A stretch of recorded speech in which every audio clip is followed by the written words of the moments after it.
reports of illegal cluster bombs and vacuum bombs being used by the Russians.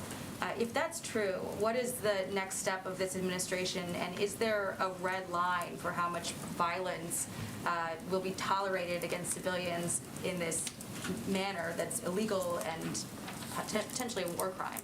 It would be. I don't have any confirmation of that. We have seen the reports. If that were true, it would potentially be a war crime. Obviously, there are a range of international fora that would assess that.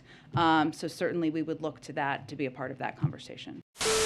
The U.S. is providing more military aid to Ukraine, but this shipment includes a controversial type of weapon. They are called cluster munitions. They detonate dozens of sub-munitions called bomblets.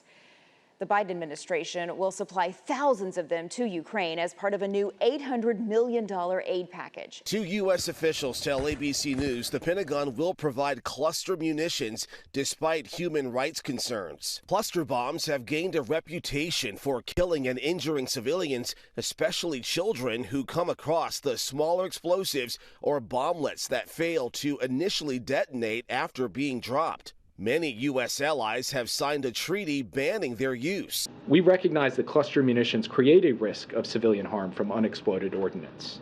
This is why we've deferred the decision for as long as we could. But there is also a massive risk of civilian harm if Russian troops and tanks roll over Ukrainian positions and take more Ukrainian territory and subjugate more Ukrainian civilians because Ukraine does not have enough artillery. That is intolerable to us. That's about as Washington, D.C. as it gets.